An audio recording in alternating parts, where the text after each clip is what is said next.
Assalamualaikum warahmatullahi wabarakatuh. Bismillahirrahmanirrahim. Alhamdulillahi rabbil alamin.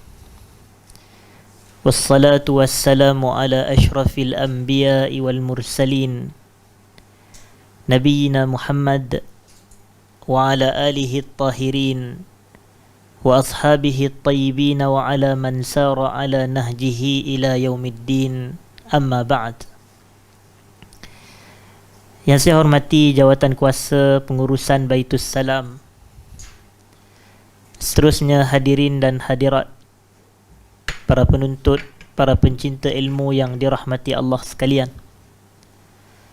Pertamanya, alhamdulillah, kita rafa'kan syukur kepada Allah Subhanahu wa ta'ala kerana pada malam ni kita dapat bersama sekali lagi berkumpul di Dewan Pengajian kita ini bagi bersama kita mengikuti satu sesi perbahasan pengajian ilmu menggunakan kitab ringkasan Zadul Ma'ad, yang mana seperti yang kita maklum, Zadul Ma'ad fi Hadi Khairil Ibad adalah sebuah kitab yang ditulis oleh Al-Imamul Hafiz Syamsuddin Ibn Al-Qayyim rahimahullah.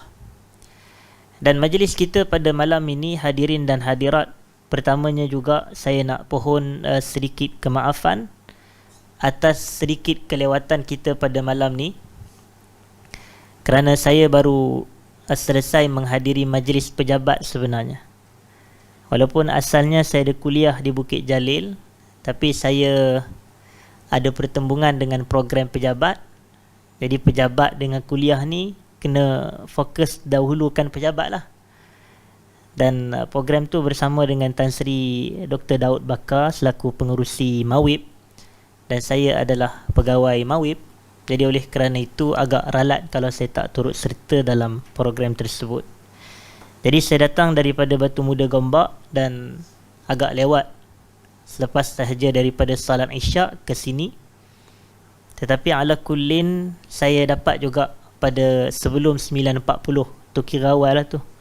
Cerita bermula pada 9.30.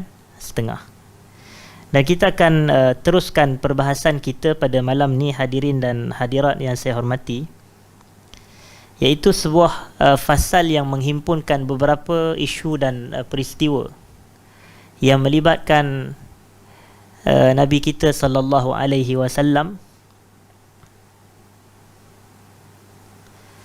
Dan saya bacakan di sini, hadirin dan hadirat, berkenaan dengan satu istilah yang disebutkan oleh penulis kitab kita ini.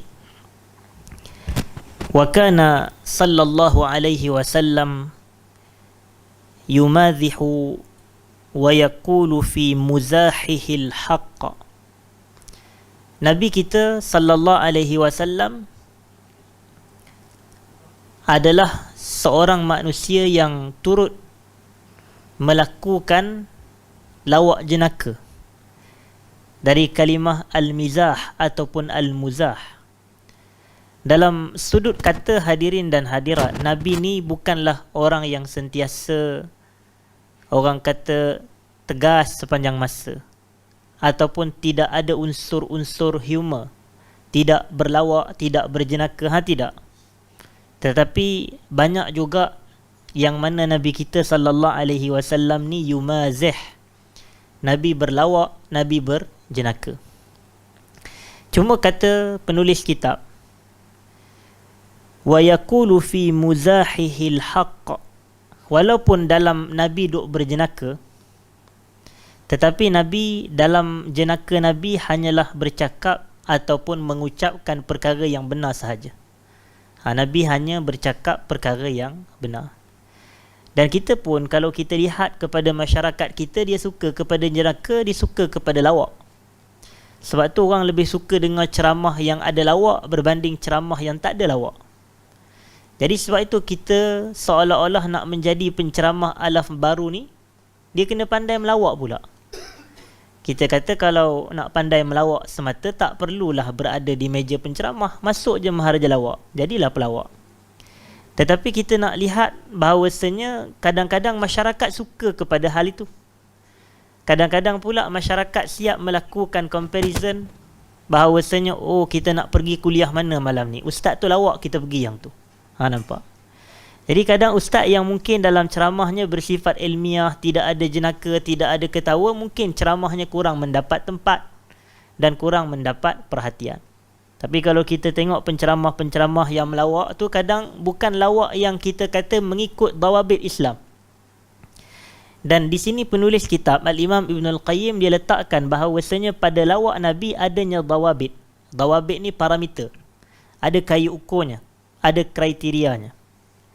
Iaitu walau Nabi melawak, tapi lawak Nabi adalah lawak yang benar, ucapan yang benar. Tetapi kadang-kadang kita lihat dalam kalangan masyarakat, dia lawak dia ada dua sifat. Yang pertama lawak, tapi melawak dia sambil bohong. Cerita yang dia buat tu adalah cerita palsu, rekaan semata-mata. Yang ni banyaklah orang dia nak cari poin lawak, dia menipu. Yang ni bukan dalam lawak yang dibenar di sisi syarak. Dan ada orang kalau dia melawak, dia melakukan perkara lain. Bukan dia menipu dalam lawaknya, tapi dia melawak dengan lawak lucah. Na'udzubillah. Lawak dia lawak lucah. Dan kadang-kadang lawak kategori ni pun dapat tempat dalam kalangan masyarakat. Masyarakat suka kepada lawak yang ada unsur-unsur kelucahan. Jadi dia pun suka, orang kata makna-makna selit-selit tu. Tetapi kita kata tidak. Dua benda ni dikecualikan daripada lawak Nabi SAW. Maknanya Nabi melawak-melawak juga, tapi apa yang Nabi lawak adalah lawak yang tidak menyebabkan kepada pembohongan dan lawak yang tidak melibatkan kelucahan. Dua. Dan ini menunjukkan sikap Nabi kita ni adalah orang yang benar. Dan itulah sifat Nabi kita SAW adalah kebenaran. Adalah kebenaran. Dan saya selalu sebut berkenaan dengan kebenaran ni, ada sebuah riwayat yang diriwayatkan oleh Al-Imam Al-Bukhari di dalam Sahih Al-Bukhari, bahawasanya Nabi ni pada awal-awal dakwah, kan Nabi berdakwah secara sembunyi-sembunyi. Itu adalah orang kata sebagai marhalah dakwah, peringkat-peringkat dakwah.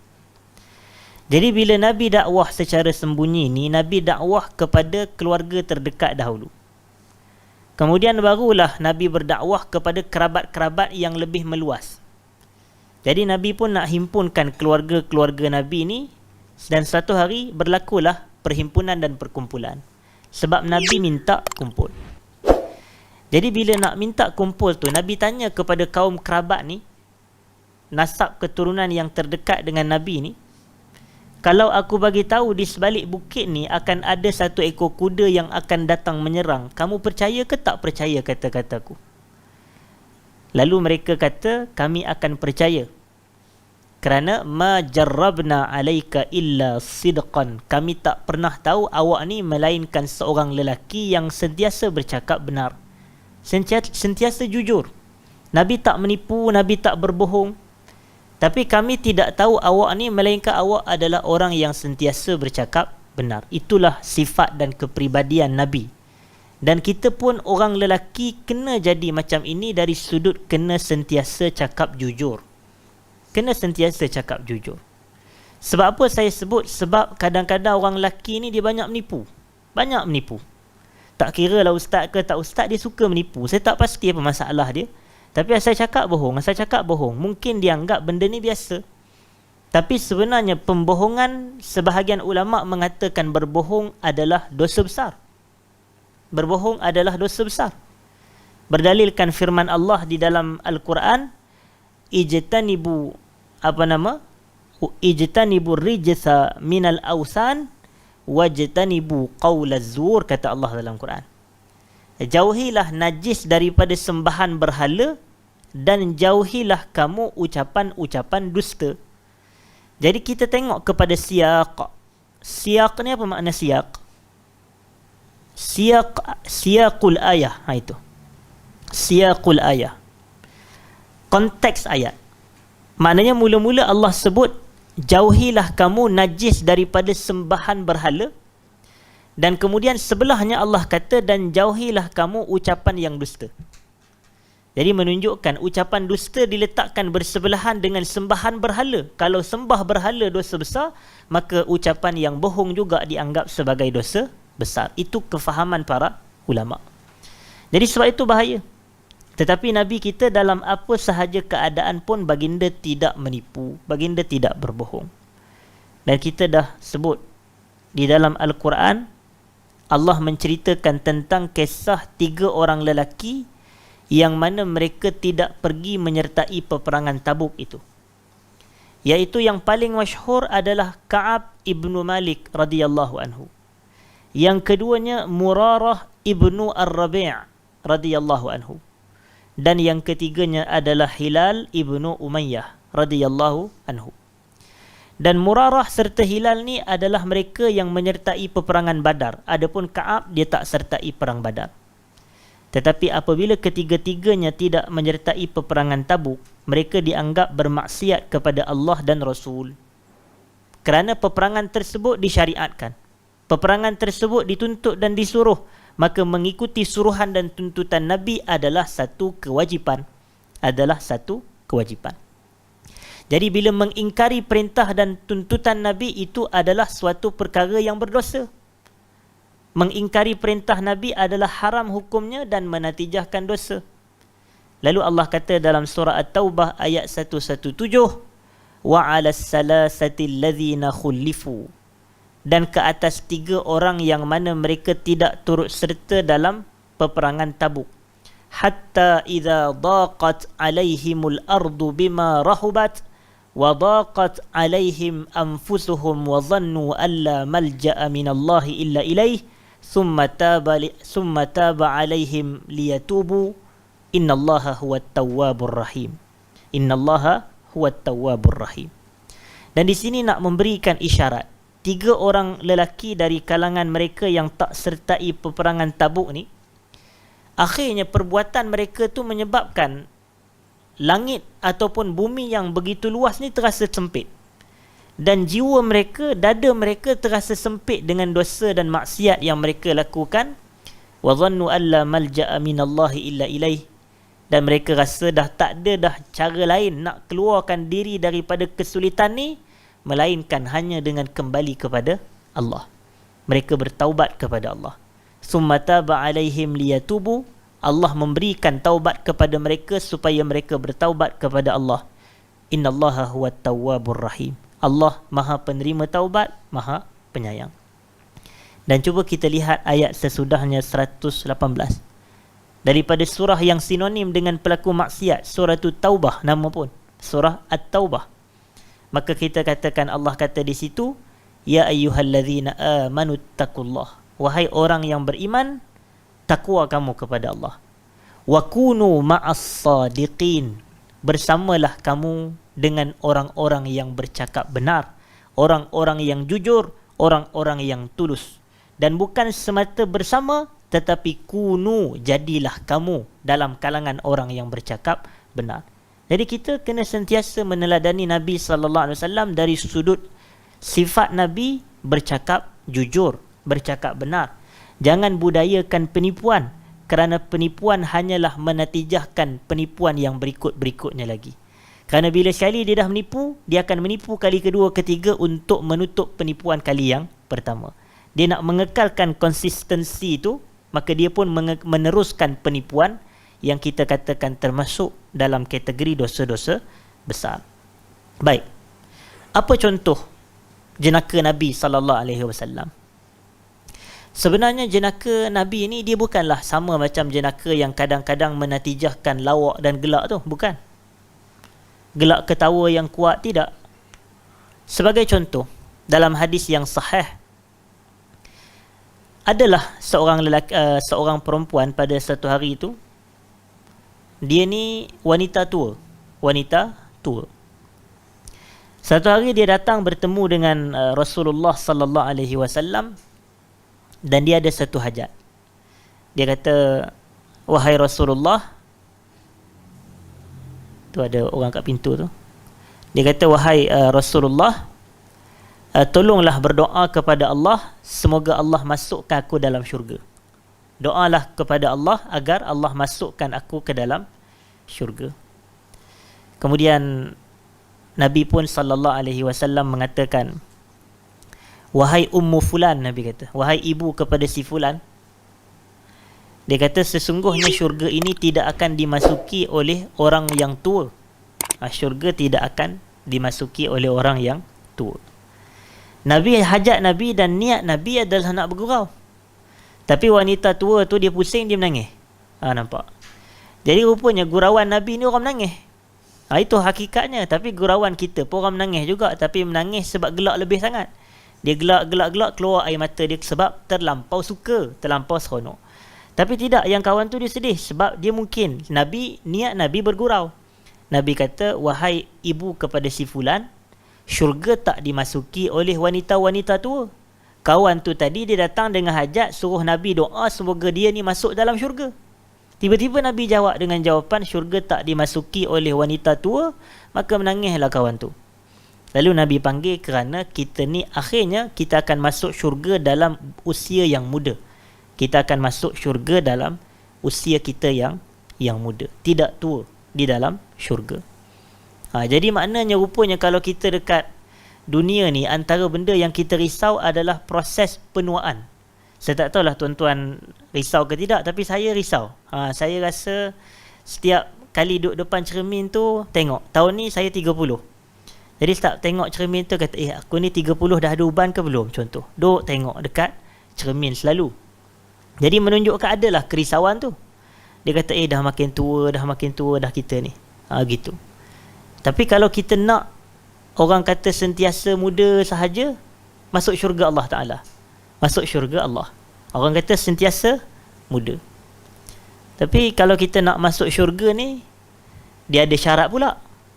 Dia ada dia punya cara dia. Bukan mudah-mudah nak masuk syurga dan bukan mudah-mudah nak jumpa Allah Ta'ala ni. Jadi dia ada flow dia ada proses dia. Sebab tu saya teringat dalam suratil Kahfi, pada ayat yang terakhir tu Allah kata, faman kana yarju liqa'a rabbih. Cuba tengok ayat. Siapa yang mengharapkan untuk dia berjumpa dan bertemu dengan Tuhannya, maka Allah kata apa? Falyamal amalan saliha wala yushrik bi'ibadati rabbih ahada. Surah Al-Kahfi ayat 110.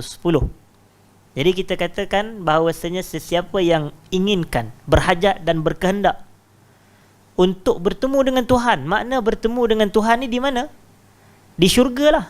Maknanya siapa yang teringin, berhajat, inginkan nak bertemu dengan Allah, falyamal amalan salihah, maka syarat dia hendaklah dia beramal dengan amalan salih.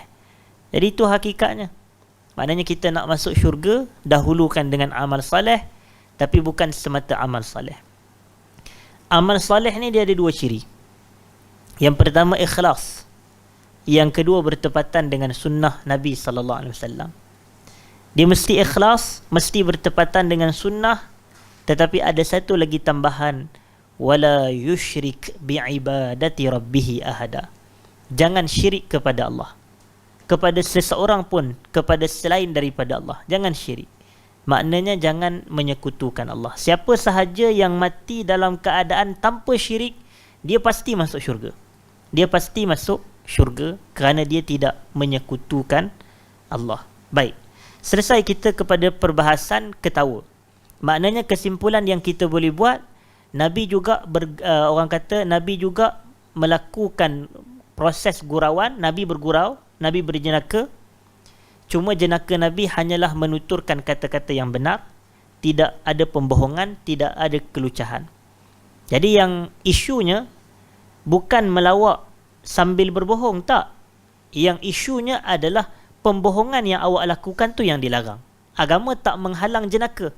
Agama tak menghalang kita ni gembira, seronok, tidak. Tapi yang agama halang adalah bohong. Nak bagi orang ketawa punya pasal, dia berbohong, dia menipu.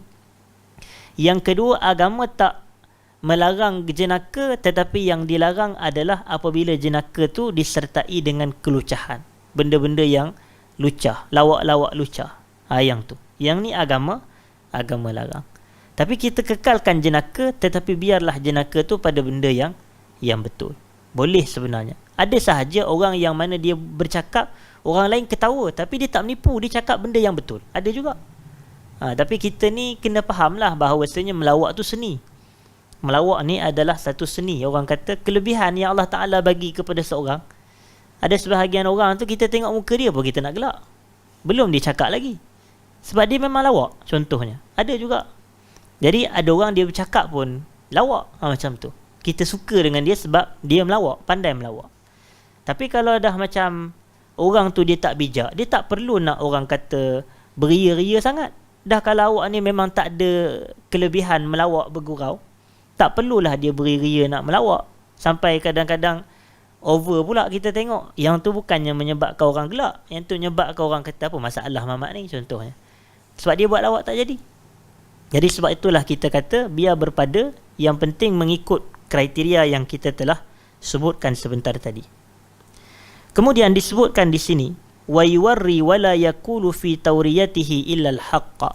Nabi juga sallallahu alaihi wasallam melakukan tauriyah, dan Nabi tidak berkata-kata dalam tauriyahnya itu melainkan yang benar-benar belaka, yang benar sahaja. Nabi tak berbohong. Dan apa makna tauriyah? Biasa kita dengar perkataan tauriyah ini. Tauriyah ni kita bercakap dengan sesuatu perkataan yang ada kebarangkalian maksud yang lain, dan niat kita berbeza dengan apa yang kita tuturkan tersebut. Macam contohlah, ada kisah. Kalau ada musuh yang ingin mencari kita ni, contoh. Musuh yang ingin mencari kita. Jadi, kita ni contohlah datang daripada berselindung di sebalik tasik ke, di sebalik sungai ke apa ke. Kemudian dia tanya, awak ni daripada mana tadi? Awak datang daripada mana? Tapi dia tak kenal lah kita sebagai musuh dia, kalau tidak dia tangkap dah. Tapi dia nak tahu asal kita. Awak ni, kalau awak daripada situ, mungkin awak adalah orang yang kami cari. Contohnya begitulah. Sebab orang tu datang daripada duduk di sebalik sungai ke, di sebalik tasik ke, apa semua, lembah ke. Kemudian dia jawab apa dalam bahasa Arab, contoh dia kata jitu minal ma', aku datang daripada air. Contoh. Datang daripada air ni boleh jadi betul daripada sungai, betul daripada lembah yang berisi dengan air. Boleh ada makna begitu. Tapi sebenarnya yang dia maksudkan adalah dia datang daripada air mani. Maknanya asal usul dia adalah daripada air mani. Tapi maknanya dia ada tauriyah. Dan tauriyah ni adalah tujuan-tujuan ia dilakukan. Cuma para ulama juga memberitahu tauriyah ni ada syarat. Bahawasanya syarat pada tauriyah mesti tidak menyebabkan kezaliman pada orang lain. Maknanya bukan pembohongan. Dia bercakap betul, tapi ini ada padanya kezaliman, yang ni tidak dibenarkan. Tapi kita kena ingat, yang diharam dan dilarang itu adalah perbuatan menzalimi tu. Kalau semata tauriyah sahaja, yang ni tidak dilarang, tidak dilarang. Dan disebutkan juga, hadirin dan hadirat, wa kana yushiru wa yastashir. Ni antara sifat Nabi kita sallallahu alaihi wasallam. Nabi ni yushir, memberikan pendapat, memberikan pandangan. Dan kadang-kala Nabi pun sallallahu alaihi wasallam yastashir, meminta pandangan. Sebab tu dalam Quran ada 2 ayat tentang musyawarah ni. Wasyawirhum fil amr, Allah kata. Dan berbincanglah dan bermusyawaratlah terhadap sesuatu isu. Dan dalam ayat yang lain Allah kata wa amruhum syura bainahum, dan urusan mereka adalah melibatkan urusan perbincangan sesama mereka.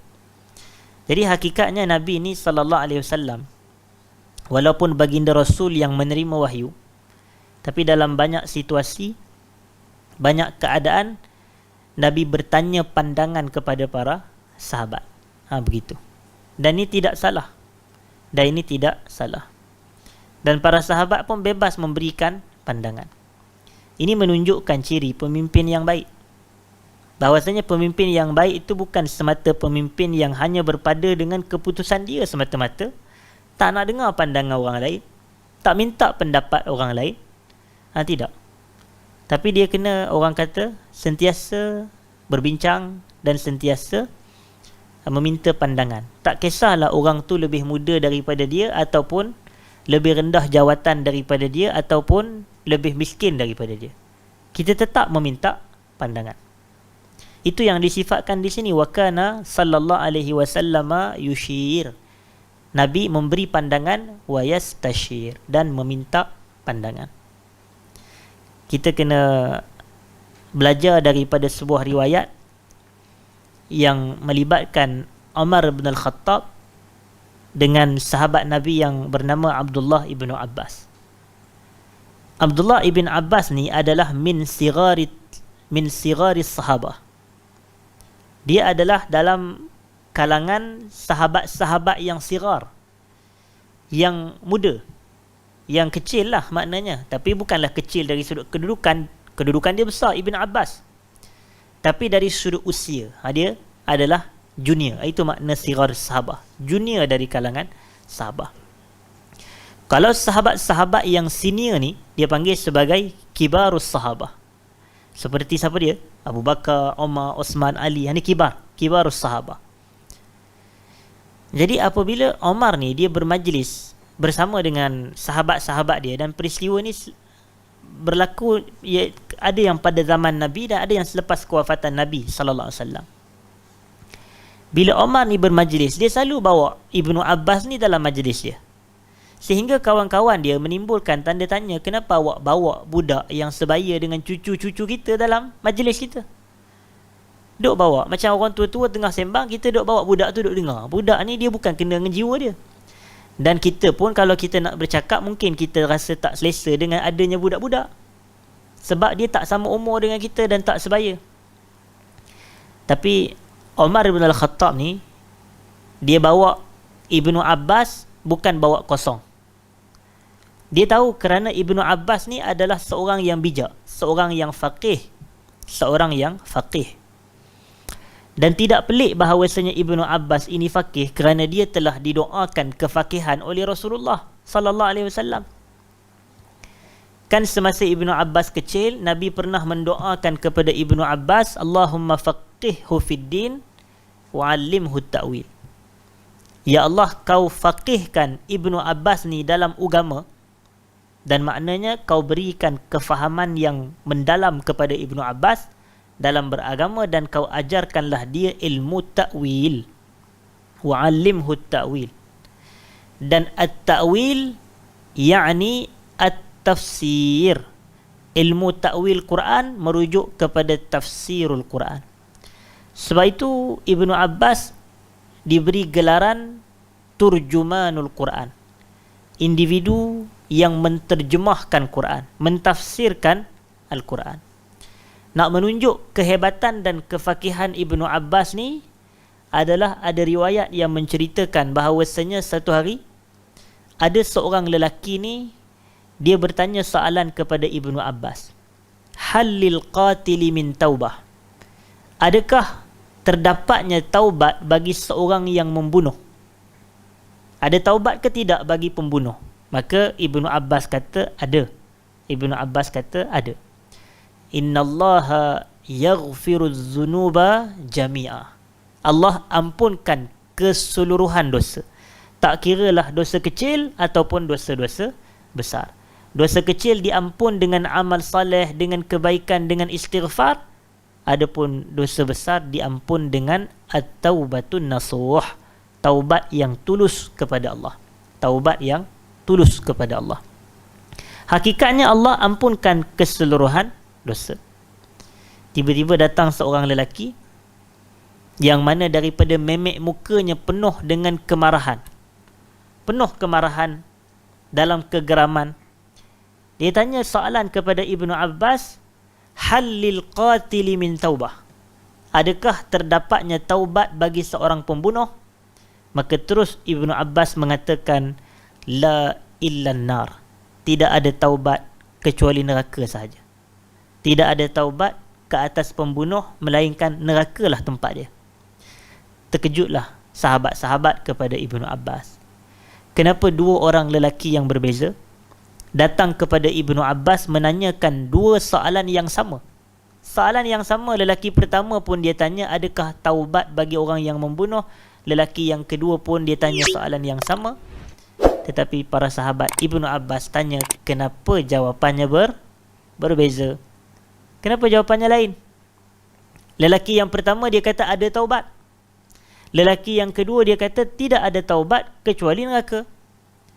Kemudian kata Ibnu Abbas, bila lelaki itu dah beredar lah, lam arahu illa rajulan mughdiban, dia kata, tidaklah aku melihat lelaki ni melainkan dia datang dalam keadaan penuh dengan kemarahan. Aku takut fatwa aku nanti disalahgunakan bahawasanya ada taubat bagi pembunuh. Lepas aku jawab je dia pergi bunuh orang dengan alasan lepas ni aku bertaubat.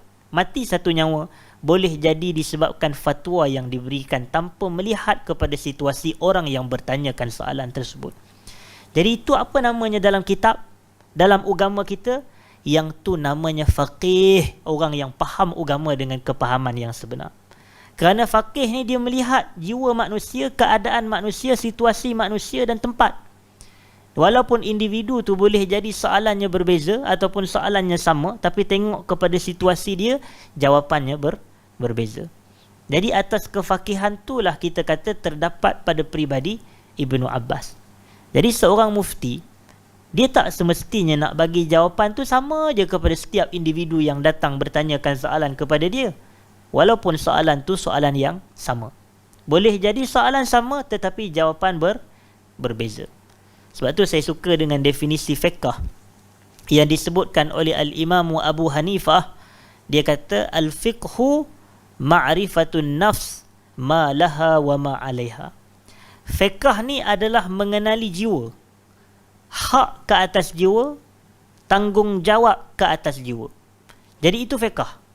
Maknanya ada kaitan dengan memahami dan mengenali jiwa-jiwa manusia ni, sebab kita nak menjatuhkan hukum pada dia terhadap situasi dan permasalahan yang dia berlaku. Jadi sebab itu kita kena kenal dia. Jadi itulah orang kata al-fiqh yang didoakan oleh Nabi sallallahu alaihi wasallam, Allahumma faqihhu fid din. Jadi Ibnu Abbas ni sentiasa ada dalam majlis Umar bin Al-Khattab, dan tujuannya tak lain tak bukan kerana Ibnu Abbas walaupun usianya baya cucu-cucu Umar, tetapi banyak pendapat-pendapat dia yang begitu hebat. Atas ilmu dia lah dia diletakkan bermajlis bersama dengan Umar yang lebih senior. Jadi Saidina Umar pada pahaman dia, pada falsafah dia, tak kira lah awak muda ke, awak tua ke, awak sebaya, kalau awak alim, awak ada ilmu, awak ada ni, awak diberikan prioriti dan keutamaan. Jadi nak minta pandangan, nak berikan pandangan, dia ada tempat. Kerana apa? Ketokohan dia, keilmuan dia. Jadi itu penting. Dari sebahagian ulama yang mengatakan la yambulu rajul hatta yaktuba an salas. Seorang lelaki ni dia tidak akan dapat menjadi lelaki yang hebat, lelaki yang bijak, lelaki yang nabil, sehinggalah dia mengambil ilmu daripada 3 kategori manusia. Yang pertamanya daripada orang yang lebih tinggi daripada dia, mimman fawqahu. Dan yang keduanya adalah mislahu, mimman mislahu, orang yang sama level dengan dia. Dan yang ketiganya mimman dunahu, dari kalangan orang yang lebih muda daripada dia. Maknanya kita ambil ilmu daripada orang yang lebih senior daripada kita. Tak kira lah senior dia dari sudut usia atau senior dia dari sudut ilmu, kita ambil ilmu daripada dia. Dan kita ambil ilmu daripada orang yang sama baya dengan kita, tak kiralah sebaya dengan kita dari sudut ilmu ataupun usia. Dan kita ambil ilmu daripada orang yang lebih rendah daripada kita, tak kiralah lebih rendah umurnya, lebih rendah usianya, ataupun lebih rendah ilmunya daripada kita. Kalau kita berjaya ambil ilmu dari 3 kategori golongan ni, maka kita adalah seorang lelaki yang nabil, mendapat orang kata kemuliaan, ketokohan dan kebijaksanaan. Sebab tu ada sebuah kitab namanya Siyaru A'lami An-Nubala. An-Nubala tu adalah kata banyak daripada Nabil, tokoh-tokoh. Jadi pluralnya adalah An-Nubala, Siyaru A'lamin Nubala, yang ditulis oleh Al-Imam Al-Hafiz Al-Zahabi rahimahullah. Baik. Jadi sebab itu menunjukkan bahawasanya budaya memberikan pandangan, meminta pandangan ni adalah warisan Rasulullah sallallahu alaihi wasallam yang diwarisi oleh Umar bin Al-Khattab dan sahabat-sahabatnya yang lain. Dan amat penting urusan agama kita atau urusan dunia kita ni untuk kita melakukan dua benda. Yang pertamanya adalah disebut dalam bahasa Arab sebagai al-istikharah. Al-istikharah. Meminta bantuan pertolongan Tuhan untuk memudahkan kita melakukan pemilihan antara dua perkara ataupun lebih. Biasanya dua perkara. Dan disifatkan oleh para sahabat, kana Rasulullah sallallahu alaihi wasallam yu'allimuna al-istikharah kama yu'allimuna suratan minal Quran. Rasulullah SAW mengajarkan kepada kami istikharah sama seperti baginda mengajarkan kami satu surah daripada Al-Quran. Penting. Dan di sini nak menunjukkan bahawasanya dalam setiap kekeliruan kita, dalam masalah dunia kita ni, istikharah kepada Allah. Dan istikharah tu maknanya salatul istikharah. Salat al-istikharah. Dan salat al-istikharah adalah salat yang boleh dilakukan pada bila-bila masa, kecuali pada waktu-waktu yang dilarang untuk kita bersalat padanya. Kerana ia termasuk dalam salat mutlak. Salat mutlak. Jadi dia boleh dilakukan pada bila-bila masa, tak disyaratkan pada waktu malam saja. Waktu siang pun boleh istikharah, selama mana waktu itu bukan waktu larangan salat. Bukan waktu larangan salat. Jadi buat istikharah 2 rakaat, selesai istikharah bacalah doa. Doa istikharah. Afdalnya baca doa tu dalam bahasa Arab. Yang Allahumma inni astakhiruka biqudratika tu. Baca afdalnya dalam bahasa Arab. Dan terjemahannya pun juga kita baca khususnya bagi orang yang tak menguasai bahasa Arab. Ni selepas salat lah, bukan dalam salat, selepas selesai salat. Jadi pada bahagian Allahumma in kana hadzal amr, contoh, kita letakkan apa hajat kita. Ya Allah, sekiranya urusan ni baik untuk dunia aku dan akhirat aku, faqdurhu li, maka kau takdir dan tetapkanlah ia kepada aku. Tapi kalau urusan sekian dan sekian ni dia tak baik untuk aku, untuk urusan dunia dan untuk urusan akhiratku, maka kau jauhkanlah dia daripada aku. Itu satu, dalam bab-bab dunia, dalam bab-bab akhirat, istikharah kepada Allah. Nak orang kata nak kekal kerja ke nak berhenti kerja, contoh. Nak kahwin dengan orang itu ke dengan orang ini, contoh. Banyak sangat pilihan. Dia pun istikharah. Nak buat keputusan, nak buat rumah tu di negeri ni ke nak buat di kawasan ni. Nak pilih nak beli rumah ni, nak duduk dalam KL ke nak duduk di Selangor, contoh. Jadi dia benda-benda ni istikharah. Dan satu lagi adalah selain daripada al-istikharah, al-istisyarah. Yang tu, al-istisyarah. Istikharah kita kepada Allah, istisyarah kita kepada sesama manusia. Istikharah kepada Allah, istisyarah kita kepada sesama manusia. Kadang-kadang kita kena tahu yang manusia ni dia perlu kepada hubungan sesama manusia. Dia perlu kepada masalah dia didengari, dan dia perlu kepada masalah dia ditenangkan oleh manusia nak memberikan pandangan terhadap masalah dia. Antara dalil yang menunjukkan masalah perlu dicerita, perlu dikongsi, perlu diminta pendapat adalah sebaik sahaja Nabi SAW turun daripada Gua Hira tu. Turun daripada Gua Hira pada peristiwa Nabi menerima wahyu yang pertama. Kan pada waktu itu Nabi turun dengan penuh ketakutan. Nabi takut. Tapi bila Nabi takut, Nabi balik ke rumah, Nabi terus kata, selimut aku, selimut aku. Selimut. Dan Sayyidah ibunda kita Khadijah radhiyallahu anha menyelimutkan Nabi, tanpa dia berkata dan bertanya sepatah pun. Tapi bila Nabi bangun, dalam keadaan Nabi kembali tenang, maka Nabi terus menceritakan kepada ibunda kita Khadijah radhiyallahu anha ummul mukminin, Nabi kata, telah datang kepadaku perkara yang menakutkan aku. Dalam bahasa Arab dia kata, laqad khashitu ala nafsi. Aku takut terhadap apa yang berlaku pada diri aku ni.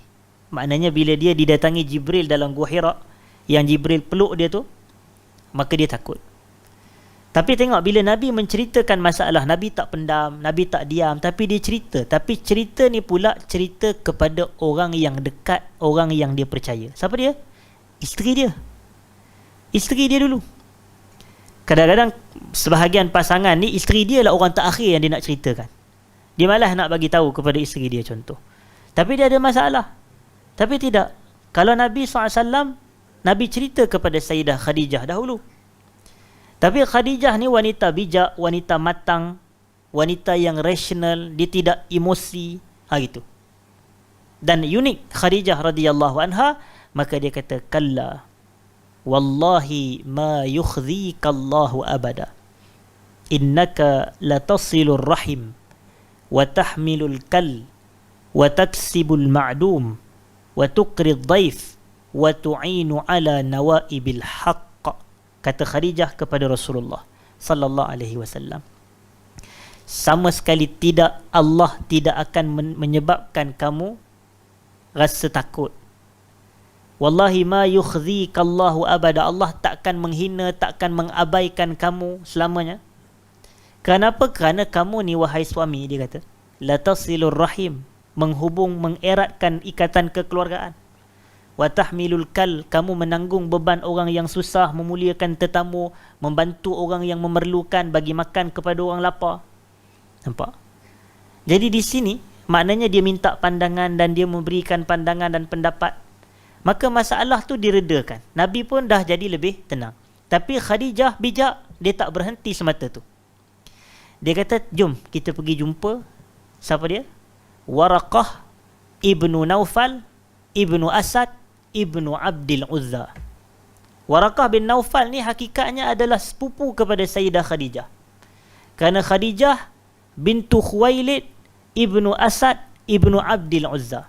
Nampak dia punya kedudukan dan susunan tu. Yang ni Waraqah bin Naufal bin Asad ibnu Abdil Uzza. Dan kenapa dia bawa kepada Waraqah? Sebab nak cerita masalah dan nak minta pandangan. Penting. Penting. Dia bukan semata doa semata kepada Allah. Betul, doa istikharah. Tapi ada certain keadaan kita kena istisyarah, minta pandangan manusia, tapi biar pandangan manusia tu pandangan manusia yang berhampiran dan berdekatan dengan kita. Kenapa?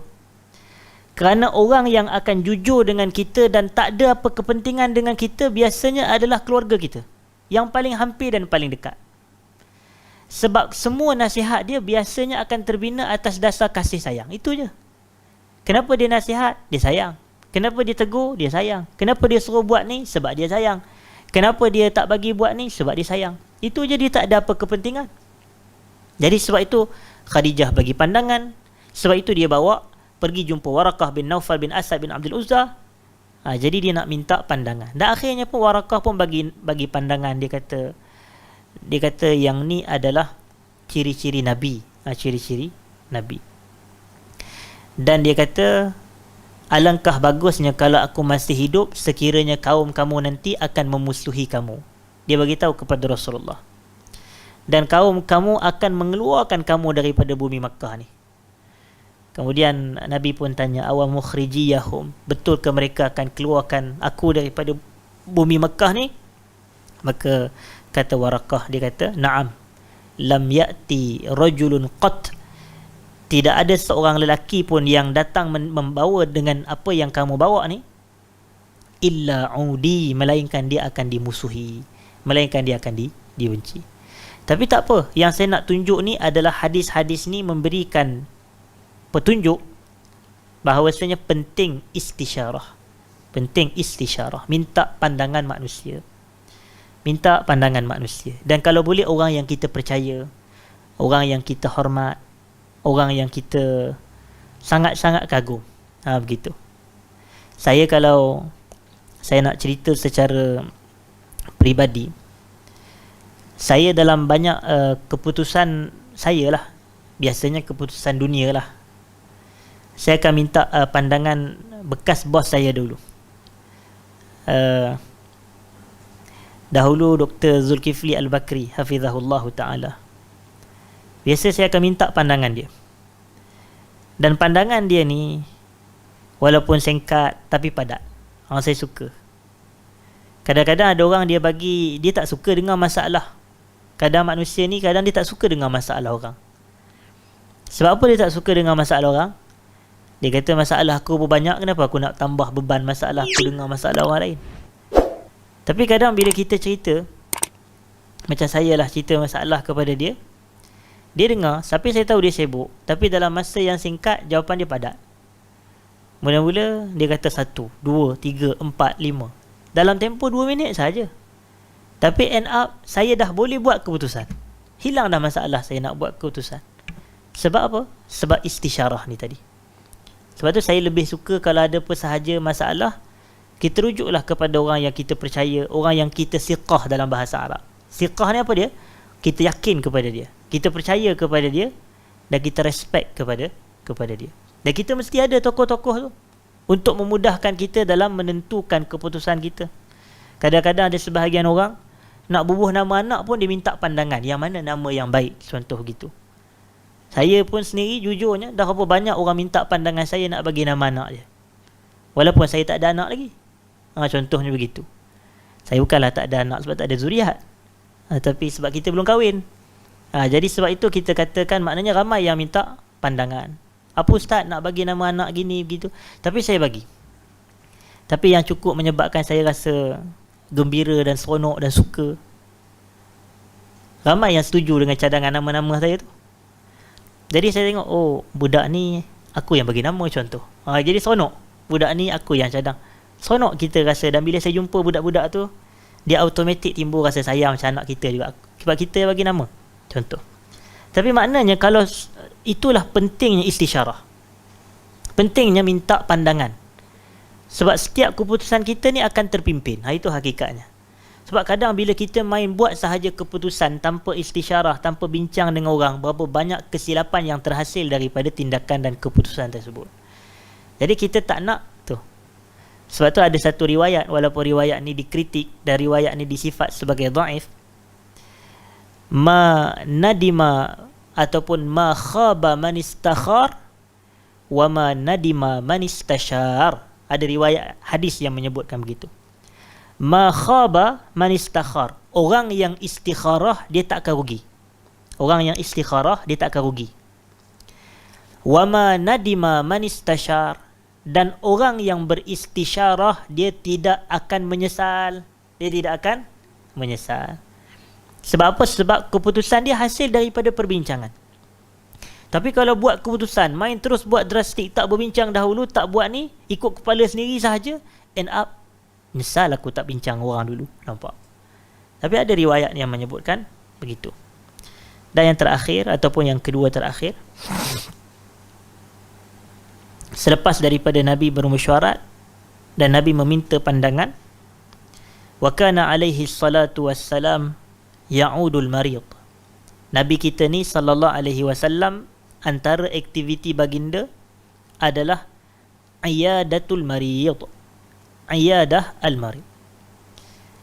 Dalam bahasa Arab ada beza antara perkataan ziarah dengan iyadah. Ain, ya, alif, dal, ta marbutah tu, ataupun ta bulat tu. Ziarah ni kalau macam contoh kita pergi hari raya, yang tu namanya ziarah. Kita pergi ke rumah kawan kita pada musim perayaan. Pada hari raya kita pergi untuk ukhuwah Islamiyah, mengeratkan ikatan Islam sesama kita. Yang tu namanya apa? Namanya ziarah. Namanya ziarah. Adapun perkataan iyadah, ia hanya khusus kepada pesakit. Ia hanya khusus kepada pesakit. Tapi biasa tak kita dengar perkataan menziarahi pesakit? Sangat biasa. Walaupun sebenarnya ziarah ni adalah kepada selain pesakit dari sudut bahasa Arab. Kalau dalam bahasa Arab, perkataan untuk kita melawat pesakit adalah dia punya istilah iyadatul marid. Tapi benda ni hakikatnya hanyalah bab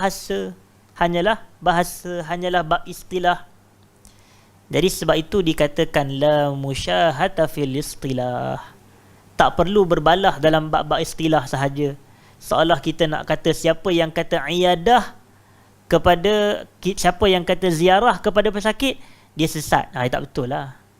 Siapa yang kata ziarah pesakit, maka yang ni salah, maka dia berdosa, maka hukumnya masuk neraka. Bukan, tak betul lah tu. Yang ni yang salah.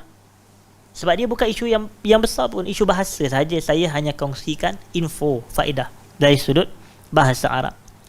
Jadi sebab itu dia katakan di sini oleh Ibn Al-Qayyim, wa kana alaihi salatu wassalam ya'udul marid. Nabi melawat pesakit. Dan al-marid adalah pesakit, dan Nabi biasanya akan mengunjungi pesakit, melawat pesakit. Dan Nabi SAW biasanya akan mendoakan pesakit tersebut. Nabi akan mendoakan pesakit.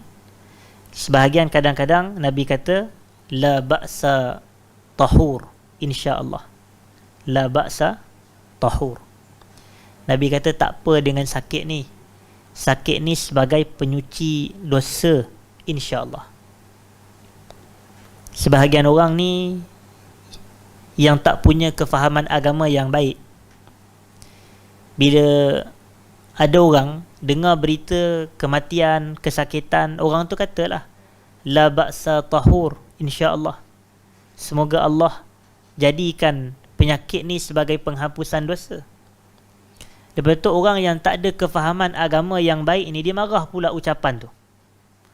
Dia marah, dia kata tak bagus kata orang nak hapus dosa seolah orang tu banyak dosa. Ya Allah. Padahal ini ucapan Nabi SAW. Sebab tu kita kata, jadi Muslim, jangan jadi Muslim yang jahil. Kena jadi Muslim yang mengetahui agama dengan baik. Dan mengetahui agama dengan baik ini dalam erti kata dia membaca banyak Quran dan dia membaca banyak hadis.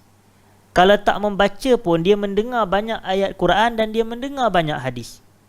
Dan cara nak dengar Quran dan hadis adalah dengan menghadiri kuliah-kuliah yang mengajarkan Quran dan hadis. Kalau kita duk dengar kuliah yang mengajar lawak aja, memang kita dengar benda-benda lawak je lah. Itu je lah. Macam kita tengok Maharaja lawak, itulah. Tapi kalau kita dengar, oh hadis ni aku biasa dengar, sebab ustaz selalu ulang. Hadis ni kita dah selalu dengar, ayat Quran ni selalu kita dengar, sebab majlis pengajian asatizah kita penuh dengan Quran dan hadis. Yang tu yang kita nak. Tapi ni kadang majlis pengajian penuh dengan benda-benda tak apa, cerita dia pergi tu, pergi ni, pergi tu, pergi ni. Apa faedah dan manfaat kepada para pendengar? Tidak. Jadi kita tengok, ada orang ni sampai dia tak tahu hala. Bila kita mendoakan kepada orang yang sakit, semoga Allah membersihkan dosa-dosa dengan penyakit tersebut, dia marah. Dia kata ini adalah ucapan yang sangat tidak sensitif kepada pesakit. Allah. Sebab seolah nak mengatakan pesakit tersebut adalah banyak buat dosa. La haula wala quwwata illa billah. Tapi kita lupa doa kepada orang mati. Apa doa kita kepada orang mati? Allahumma apa? Allahumma ghfir lahu warhamhu. Ya Allah, ampunkan dia. Adakah itu sensitif, tak sensitif kepada dia mati nak suruh ampunkan? Kawan tu mana ada dosa? Kononnya mana ada manusia tak ada dosa? Semua ada dosa. Jadi kita berhajat kepada doa pengampunan Tuhan ni. Itu hakikat dia. Jadi tak adalah pula orang marah, Allahumma ghafir, ya Allah ampunkan dosa-dosa si fulan. Tak, itu hakikatnya adalah masyru', benda yang disyariatkan. Doa minta pengampunan ni memang betul, baik untuk orang yang sakit, baik untuk orang mati.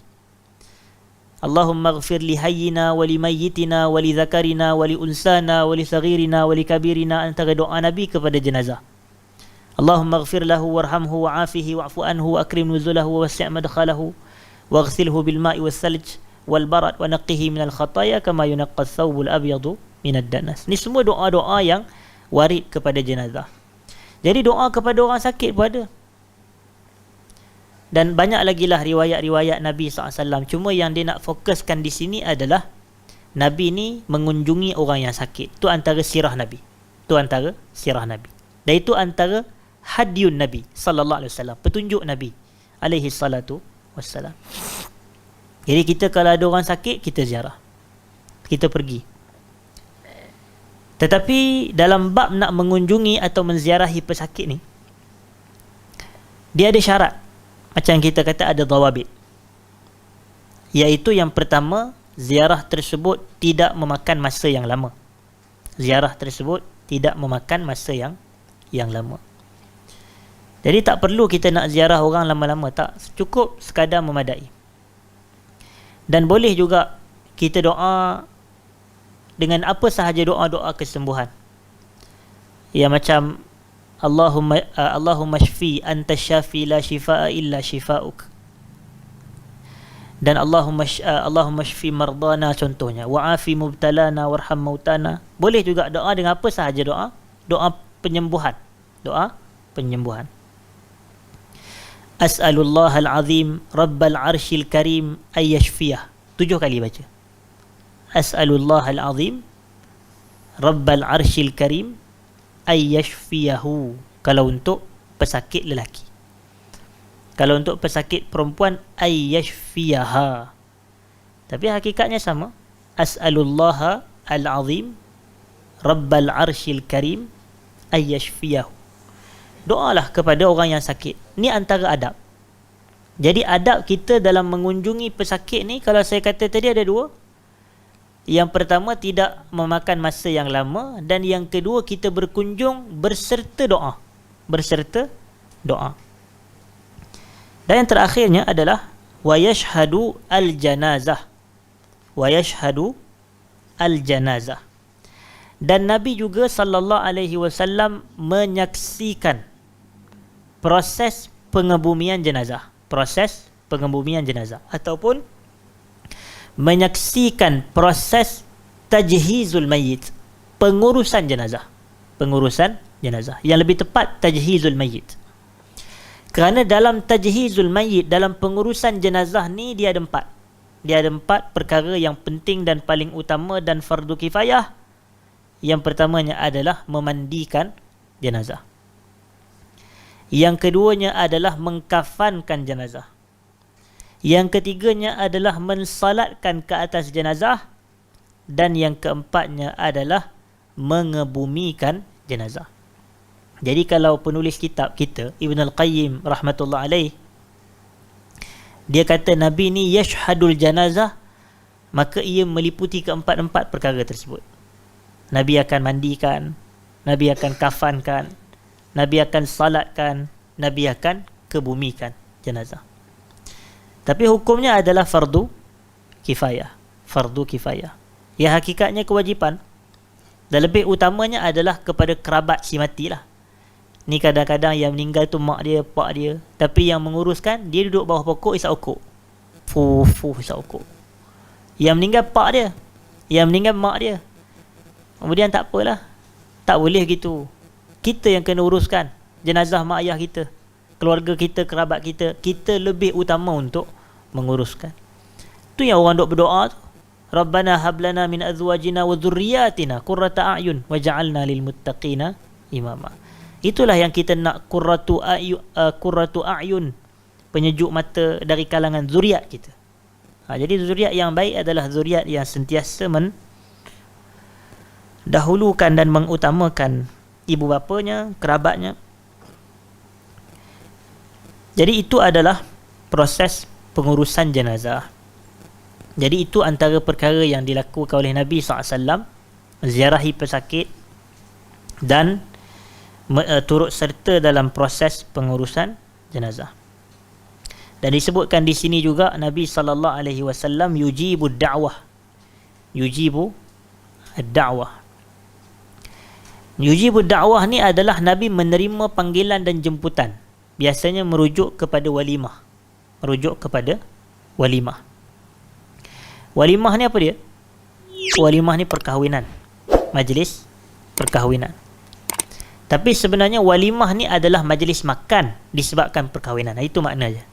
Majlis jamuan, majlis memberi makan dengan perkahwinan. Sebab dia ada, kalau majlis bagi makan disebabkan kelahiran, namanya akikah atau nasikah. Kalau majlis memberi makan disebabkan perkahwinan, namanya walimah. Macam itulah dia punya perbahasan dari sudut fiqahnya. Jadi oleh kerana itu, Nabi kalau orang jemput, Nabi akan pergi. Kalau Nabi itu tak dijemput, Nabi tak pergi. Itu hakikat dia.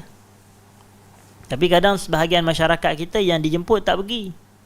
Yang tak dijemput tu yang datang penuh meja makan tu. Macam-macam lah sebab nak makan free. Kalau seronok dapat makan free. Tapi percayalah dan ketahuilah bahawasanya haram hadir kenduri tanpa dijemput.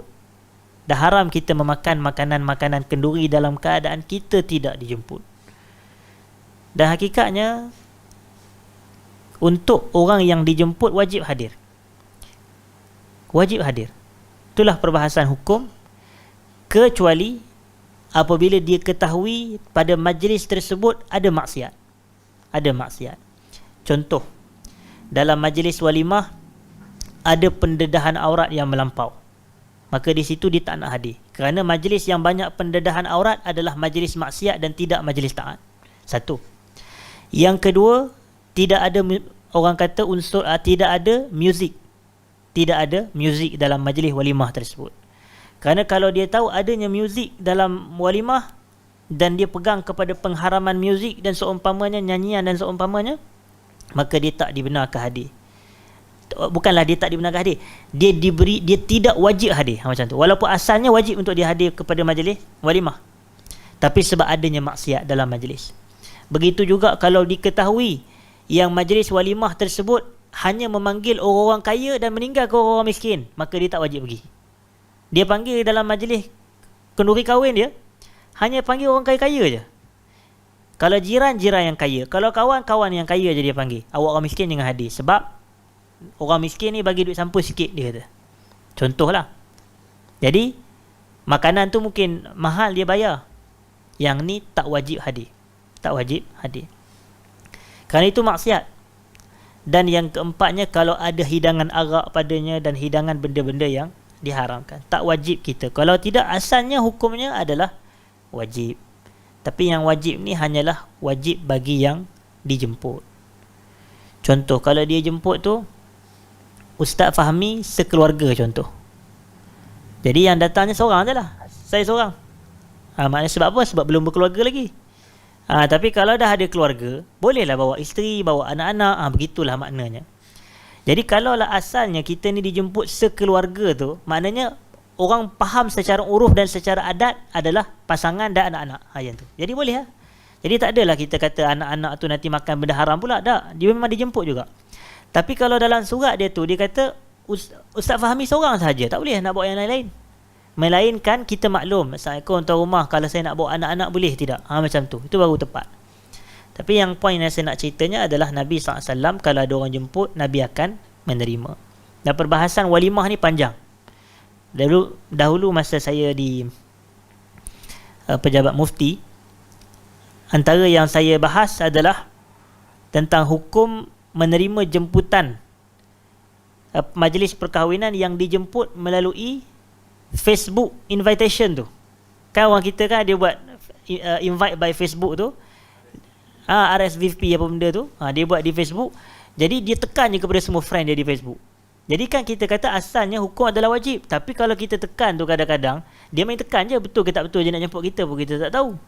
Jadi awak boleh hadir, awak tekan yes. Kalau tak boleh hadir, tekan no. Kalau nak nak menunggu, apa benda tah, lebih kurang gitulah.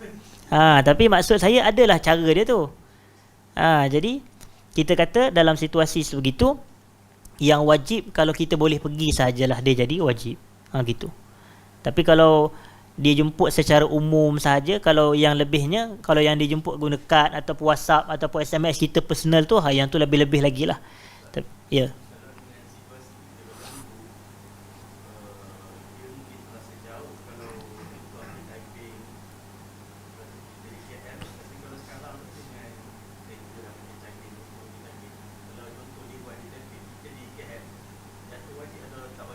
Baik. Sebenarnya soalan yang baik. Ada kalau yang tak dengar, kalaulah ada majlis perkahwinan yang berlaku di tempat yang jauh dengan tempat kita berada. Macam Abu Talha kata di Taiping. Saya tak tahu kenapa dia sebut Taiping. Temu kita tahu sebut apa. Mungkin saya orang Taiping ke apa ke ni, majlis perkahwinan saya ke mana tahu. Tapi dia kata, kau contohlah orang yang di Taiping buat majlis perkahwinan, kita duduk di Kuala Lumpur, dijemput, adakah jatuh wajib juga? Di sini sebenarnya ada dibahaskan oleh ulama-ulama fiqh kita. Ulama fiqh kata wajib tu kena ikut kepada masafah, kepada jarak antara kita dengan tempat perkahwinan tu diadakan. Majlis perkahwinan tersebut diadakan. Majlis perkahwinan walimah nama dia. Jadi para ulama kata dia tidak jatuh wajib pada tempat-tempat majlis walimah yang melebihi daripada tempoh musafir yang membenarkan kita menjamakkan dan mengqasarkan salat. Itu maknanya. Maknanya kalau majlis perkahwinan lebih daripada 2 marhalah dalam mazhab Syafi'i ini, lebih daripada 90 km dan seumpamanya, maka ia jatuh tidak wajib untuk kita pergi. Walaupun kita dijemput. Ni ada dibahas dalam kitab-kitab fiqh dalam mazhab Syafi'i. Maknanya kalau kita tengok kepada situasi jauh sangat, walaupun zaman sekarang ada kenderaan, ada flight dan seumpamanya, tapi ia jatuh kepada tidaklah begitu wajib. Tidak menjadi wajib kerana lebih jarak yang terlampau jauh. Wallahu a'lam. Itu pandangan dalam fiqh. Jadi saya rasa selesai perbahasan kita. Kalau saya boleh buat conclusion, bahawasanya pada malam ni kita dah ceritakan hadirin dan hadirat saya kasihi sekalian. Yang pertamanya adalah Nabi SAW turut berjenaka dan buat lawak. Tapi jenaka Nabi, gurauan Nabi adalah gurauan yang benar. Satu. Yang keduanya, Nabi SAW juga melakukan tauriah. Tetapi ucapan Nabi semasa tauriah hanyalah ucapan yang benar, tidak bohong, tidak dusta. Dan yang ketiga, Nabi SAW memberi pandangan dan Nabi juga meminta pandangan. Nabi beri pandangan, Nabi meminta pandangan. Dan yang keempat, Nabi SAW disifatkan di sini adalah menziarahi, mengunjungi dan pesakit. Yang kelimanya, Nabi SAW turut serta dalam proses pengurusan jenazah. Dan yang berikutnya, yang ketujuh saya katakan tadi adalah Nabi menerima jemputan, Nabi menyahut. Maknanya Nabi hadir kepada jemputan-jemputan sekiranya Nabi dijemput. Allahu Ta'ala a'la wa alam. Jadi kita memadai, mencukupi sekadar itu. Saya minta maaf jika ada salah dan silap. Aqulu ma sami'tum, astaghfirullahal azim li wa lakum. Assalamualaikum warahmatullahi wabarakatuh.